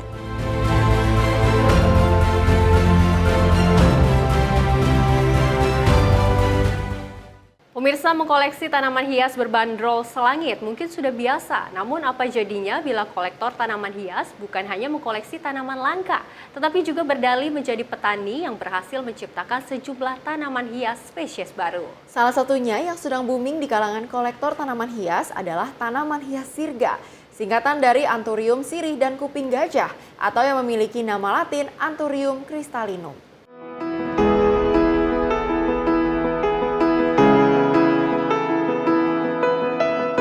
Mengoleksi dan merawat tanaman hias merupakan hobi yang telah ditekuni Immanuel Frans Supriyanto sejak puluhan tahun lalu.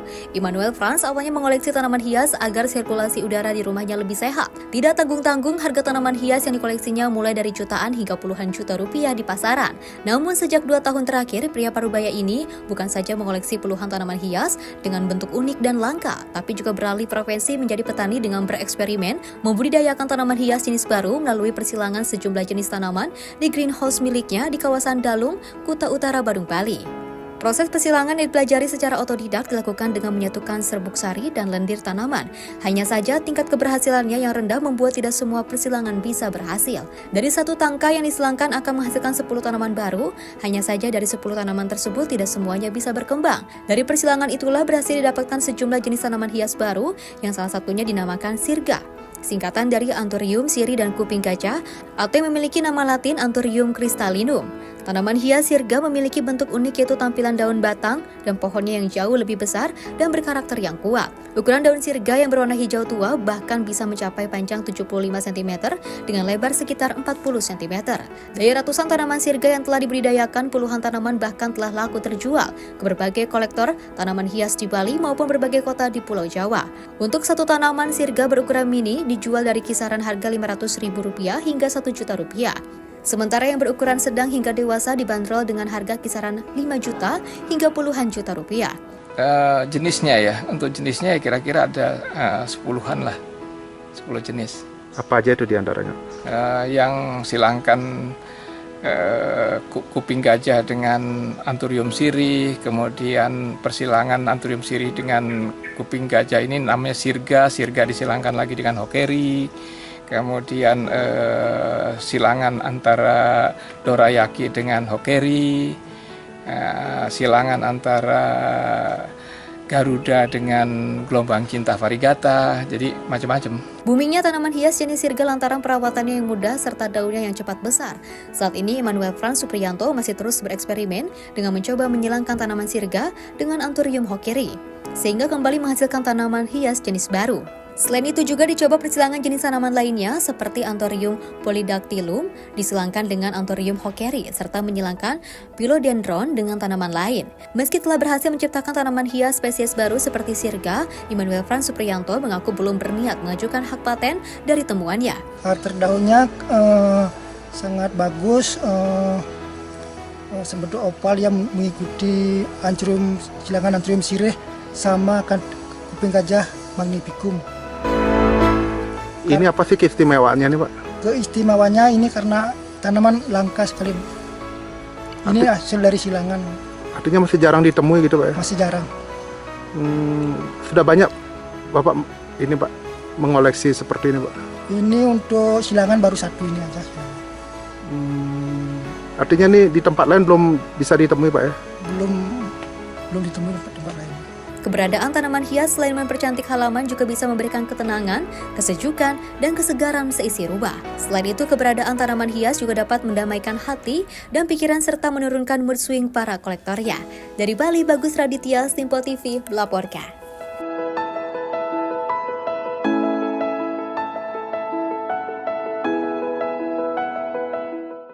Pemirsa, Presiden ke-7 Republik Indonesia Joko Widodo mengalami peradangan akibat alergi kulit.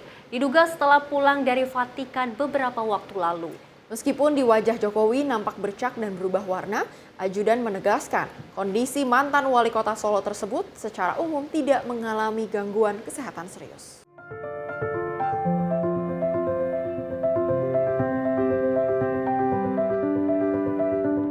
Kondisi kesehatan Presiden ke-7 RI Joko Widodo mendapat sorotan dari masyarakat luas. Jokowi mengalami peradangan akibat alergi kulit diduga setelah pulang dari Vatikan beberapa waktu yang lalu. Nampak bercak di wajah dan leher Jokowi yang menimbulkan banyak pertanyaan di masyarakat luas. Meskipun demikian, Ajudan Jokowi Kompol Syarif Fitriansyah menegaskan bahwa secara umum, kondisi Jokowi tidak mengalami gangguan kesehatan serius. Munculnya bercak dan perubahan warna pada kulit, leher, dan wajah saat ini sedang tahap pemulihan. Ajudan Jokowi Kompol Syarif Fitriansyah mengungkapkan ada perubahan secara visual dari Jokowi terutama pada kulit.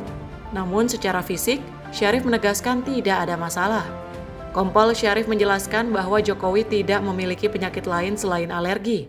Namun ia mengakui alergi yang dialami Jokowi telah menimbulkan radang. Meski demikian, Kompol Syarif memastikan peradangan yang dialami Jokowi sudah mulai membaik. Disinggung mengenai spekulasi soal Jokowi terkena autoimun, Kompol Syarif menegaskan terkait hal itu yang berhak menjelaskan adalah dokter. Kondisi Bapak membaik, sedang proses pemulihan, dan kalau memang secara visual kita bisa lihat ya, kulit Bapak memang agak berubah. Secara fisik oke beliau, nggak ada masalah.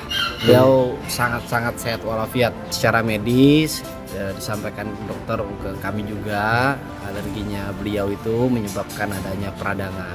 Tapi saat ini proses pemulihannya mulai membaik, sangat membaik.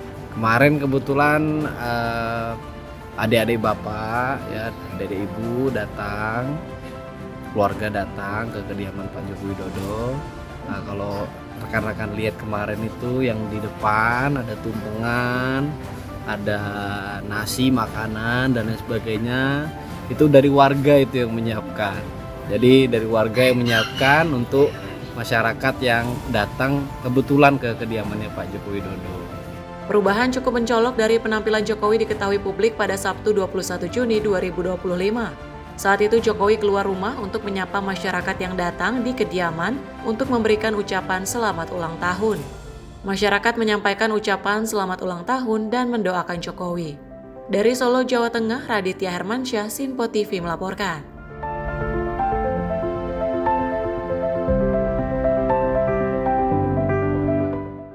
Tentu meskipun sang ajudan Kompol telah menyampaikan bahwa ini bukanlah masalah serius karena ini hanya sekedar sakit alergi begitu yang menjadi peradangan, namun tentunya ini menarik perhatian masyarakat dan juga menjadi sebuah permasalahan ataupun concern di mana masyarakat juga memiliki rasa penasaran yang cukup tinggi dan juga ini mulai terlihat ketika beliau akhirnya keluar untuk menyampaikan ucapan selamat ulang tahun di waktu kemarin. Dan tentunya kita pastinya bersama-sama berdoa agar beliau mendapatkan kesehatan secepatnya dan juga mendapatkan kesembuhan. Betul sekali.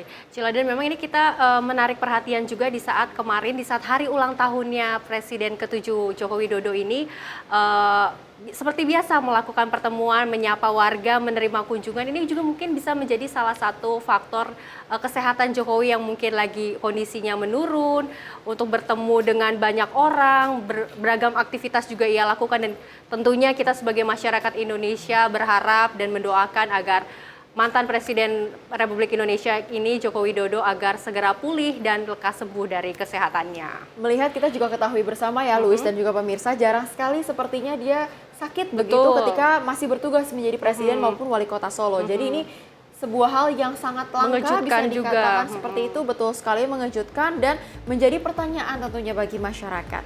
Dan pemirsa, tentunya informasi tadi sekaligus menutup perjumpaan kita pada pagi hari ini. Saya Priska Priscilla. Dan saya Luis Ayu. Terima kasih atas kebersamaan Anda. Mewakili kerabat kerja yang bertugas pamit undur diri. Dan sampai jumpa.